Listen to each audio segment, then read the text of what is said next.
നീതിക്ക് വേണ്ടിയുള്ള പോരാട്ടം തുടരുകയാണ് ബിന്ദു. CPO പ്രസന്നൻ ഉൾപ്പെടെയുള്ളവർക്കെതിരെ നടപടി വേണമെന്ന ആവശ്യം ബിന്ദു ശക്തമാക്കുന്നുണ്ട്. ബിന്ദുവും ഭർത്താവ് പ്രദീപും നമുക്കൊപ്പമുണ്ട് തത്സമയം. നിലവിൽ ബിന്ദു, നമസ്കാരം. പ്രദീപ്, നമസ്കാരം. നിലവിൽ ഭാഗികമായി നീതി കിട്ടി എന്നാണ് ഞാൻ മനസ്സിലാക്കുന്നത്. നമ്മുടെ പ്രസാദിനെ SIയെ സസ്പെൻഡ് ചെയ്തു, പക്ഷേ അത് മാത്രം കൊണ്ട് പോരാ. ഇനി എന്താണ് നമ്മുടെ ആവശ്യം ബിന്ദു?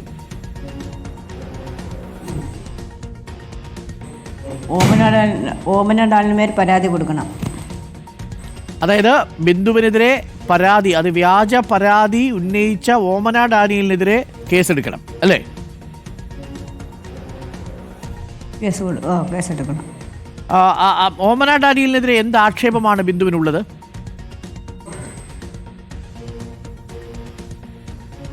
കള്ളക്കേസ് കൊടുത്ത് എന്നെ സ്റ്റേഷനിൽ കയറ്റിയതല്ലേ.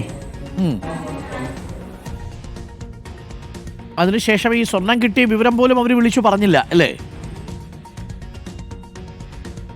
ഇല്ല, വിളിച്ചു പറഞ്ഞിട്ടില്ല സാർ.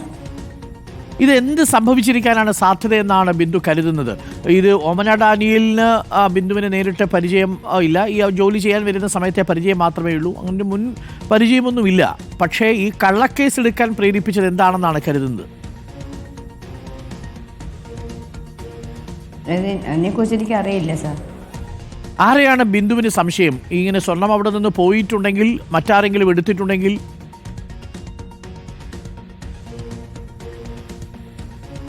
അവൻ്റെ സംശയത്തേക്ക് അവരെ മകള് മാത്രമേ അവിടെ ഉള്ളായിരുന്നു. ഓക്കെ, അപ്പോൾ താൻ അനുഭവിച്ചത് ആ രീതിയിൽ അല്ലെങ്കിൽ പോലും കള്ളക്കേസ് കൊടുത്ത് ഇനി ഒരിക്കലും ഒരു സ്ത്രീക്ക് അവസ്ഥയുണ്ടാക്കരുത് എന്ന തരത്തിൽ ഓമന ഡാനിയലിനെതിരെ കേസ് വേണമെന്നാണ് ആവശ്യം അല്ലേ?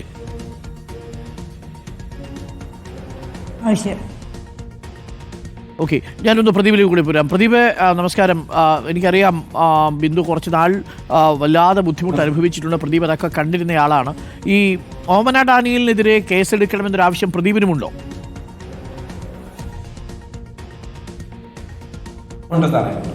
അതെന്താ പ്രദീപ്?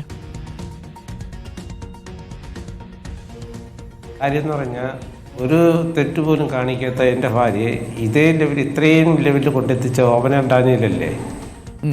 അവർ ഈ മാല കിട്ടിയിട്ട് പോലും എനിക്ക് മാല കിട്ടി ബിന്ദു, അത് എന്തായിരുന്നു ഞാൻ ചെയ്തത് സോറി എന്നൊരു വാക്കുപോലും പറയാതെ SIയുടെ നേരെ കൂട്ടത്തിൽ നിന്നിട്ട് എനിക്ക് ഇതേപോലെ ഒരുപാട് സ്വർണം മേടിക്കേണ്ട കഴിവുണ്ട്, അതുകൊണ്ട് ഞാൻ നിന്നെ വെറുതെ വിടണമെന്ന് പറയേണ്ട ഒരു കാര്യമാണ്.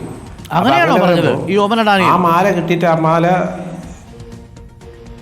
അതെ അങ്ങനെ പറഞ്ഞ SIയുടെ കൂട്ടത്തിൽ ഞാൻ ഒരുപാട് സ്വർണ്ണം, എൻ്റെ ഭാര്യ ഇപ്പം പറയും, ഭാര്യയുടെ പറയുന്നത് ഇതേപോലെ ഒരുപാട് മേടിക്കേണ്ട കഴിവ് എനിക്കുണ്ട് എന്ന് ഈ ഓമന ഡാനിയൽ പറയുമ്പോൾ അപ്പം അവരെ പണത്തിൻ്റെ കഴിവല്ലേ. അപ്പം അവർക്ക് നേരെ അപ്പം ഈ ഇങ്ങനെയുള്ള പാവങ്ങളെ ചൂഷണം ചെയ്ത് ഇവർക്ക് എന്ത് നേടാന്നുള്ള കാര്യമാണ്. അതിനെ കൊണ്ട് അവർ നേരെ കേസെടുക്കണമെന്ന് പറയുന്നത്. ബിന്ദു യഥാർത്ഥത്തിൽ ഫോൺ ചെയ്യുമ്പോൾ എന്താണ് ഓമന ഡാനിയൽ പറഞ്ഞത്?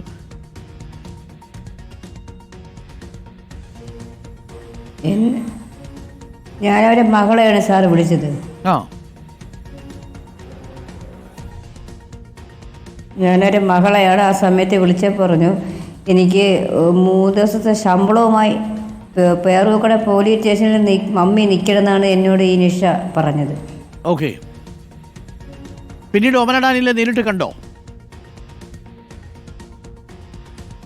പിന്നെ അവിടെ സ്റ്റേഷനിൽ വെച്ച് കണ്ടാനെ, പിന്നെ ഞാൻ കണ്ടിട്ടില്ല. നേരിട്ട് കണ്ടു, എന്നോട് വന്ന് സംസാരിച്ച് മോളെ എൻ്റെ മാലതാ എന്ന് എന്നോട് പറഞ്ഞു. ഞാൻ പറഞ്ഞു മേഡം ഞാൻ മാല എടുത്തിട്ടില്ല. ഞാൻ മേഡത്തിൻ്റെ കാല് പിടിച്ച് ഞാൻ പറഞ്ഞു മേഡം ഞാൻ മാല എടുത്തിട്ടില്ല.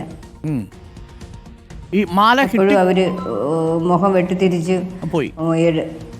ഈ മാല കിട്ടിക്കഴിഞ്ഞിട്ട് എന്താ ഓമന ഡാനിയൽ പറഞ്ഞത്? ഈ മാല കിട്ടിക്കഴിഞ്ഞിട്ട് എന്നെ അപ്പോഴേ കണ്ടാണ് സാർ. പിന്നെ ഈ സമയം വരെ എന്നെ വിളിച്ചിട്ടില്ല. ഓക്കെ, ഈ എനിക്ക് സ്വർണ്ണം വാങ്ങാനുള്ള കഴിവുണ്ടെന്നൊക്കെ ഈ ഓമന ഡാനിയൽ പറഞ്ഞതായിട്ടാണോ ബിന്ദു മനസ്സിലാക്കിയത്? അങ്ങനെ കേട്ടു ബിന്ദു? എൻ്റെ കൂടെ തന്നെ പറഞ്ഞു എനിക്ക് ഇതേപോലത്തെ മാല എനിക്ക് നമുക്ക് വാങ്ങിക്കാൻ ഇന്ന് പറ്റും, പക്ഷെ എനിക്ക് ഈ മാല തന്നെ എനിക്ക് കിട്ടിയേ പറ്റൂ. എൻ്റെ അവരെ ഭർത്താവ് കെട്ടിക്കൊടുത്ത താലിമാല എന്നാണ് അവരെന്നോട് പറഞ്ഞത്. ഓക്കെ, എന്തായാലും പരാതിയുമായി മുന്നോട്ട് പോകും. ഓമന ഡാനിയലിനെതിരെ ആണ് പ്രധാനമായിട്ടും പരാതി അല്ലേ? കൂടാതെ ഈ പ്രസന്നന് പിന്നെ ബാക്കി എന്താണ് ഇനി വേണ്ടത്? പ്രസന്നനെയും പേരറിയാത്ത മറ്റൊരു പോലീസ് ഉദ്യോഗസ്ഥനാണോ ഉദ്യോഗസ്ഥയാണോ?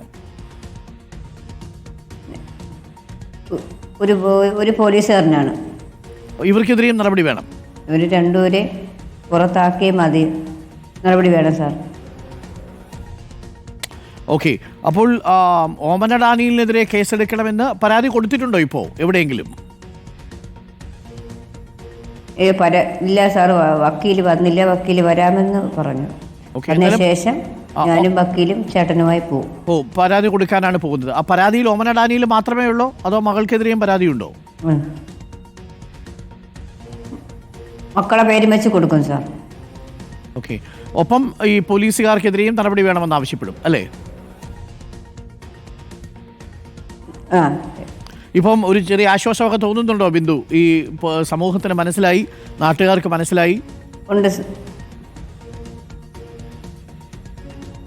എനിക്ക് സമാധാനം എന്ന് പറയാൻ പറ്റില്ല സാർ. എന്നാലും നമ്മളെ നാടല്ലേ സാർ. അതെ, ഓക്കെ. എന്തായാലും ബിന്ദു, വേറൊരു കഥ ഇങ്ങനെ പലയിടങ്ങളിലായിട്ട് പ്രചരിക്കുന്നത്, ചിലയിടങ്ങളിലൊക്കെ അത് നമ്മൾ വിശ്വസിക്കേണ്ട കാര്യമില്ല. ഈ സ്വർണം തിരികെ അവിടെ വെച്ചതുകൊണ്ടാണ് വെറുതെ വിട്ടത് എന്ന മട്ടിൽ ഓമന ഡാനിയൽ അങ്ങനെ വല്ലതും പ്രചരിപ്പിക്കാൻ ശ്രമിക്കുന്നുണ്ടോ ഇവരാരെങ്കിലും? ഞാൻ ഒന്നും അറിഞ്ഞിട്ടില്ല സാർ. അപ്പോൾ അങ്ങനൊരു പരാതിയില്ല അല്ലേ? ബിന്ദുവിനെ കുറിച്ച് അവരെ കള്ളക്കഥ പ്രചരിപ്പിക്കുന്നൊരു പരാതിയില്ല? ഇല്ല. ഓക്കെ ബിന്ദു, അപ്പോൾ പ്രദീപ് എന്തായാലും ആശ്വസിക്കൂ. തൽക്കാലം എന്താണ് കഴിഞ്ഞ കുറേ നാളുകളിൽ സംഭവിച്ചത് അതൊക്കെ ഇപ്പം മാറി വരികയാണ്. ഇപ്പം ജോലിയുടെ കാര്യം എന്തായി ബിന്ദു? ആരെങ്കിലും വാഗ്ദാനം ചെയ്തിട്ടുണ്ടോ ജോലി? ജോലിക്ക് പോണം സാറേ. ഇതൊന്ന് കഴിഞ്ഞിട്ട് എവിടെയെങ്കിലും ജോലി, ഈ കവടിയാർ അമ്പലമുക്കാ ഭാഗത്ത് എവിടെയും തന്നെ പോകും സാറ് ജോലിക്ക്. ശരി, ആ ഏജൻസി തിരിച്ചെടുക്കാമെന്ന് പറഞ്ഞിട്ടുണ്ടോ ബിന്ദു? ഏജൻസിയിൽ അല്ലെങ്കിൽ എനിക്ക് കൂട്ടുകാരെ കൊണ്ട് സാർ. ഇപ്പോഴത്തെ അവസ്ഥ കൊണ്ട് അവർ ജോലി കഴിഞ്ഞാൽ പറഞ്ഞിട്ടുണ്ട്, എവിടെയെങ്കിലും കിട്ടണമെങ്കിൽ എന്നെ വിളിക്കാമെന്ന് എൻ്റെ കൂട്ടുകാരനോട് പറഞ്ഞിട്ടുണ്ട്. Thank you Bindu. അപ്പം കാര്യങ്ങളൊക്കെ സന്തോഷമായിട്ട് പോട്ടെ. മക്കളുടെ അടുത്തൊക്കെ ഇരിക്കുക, കുറച്ചു നേരം ആ ടെൻഷനൊക്കെ മാറട്ടെ. Thank you Bindu, thank you Pradeep ചേർന്നതിന്.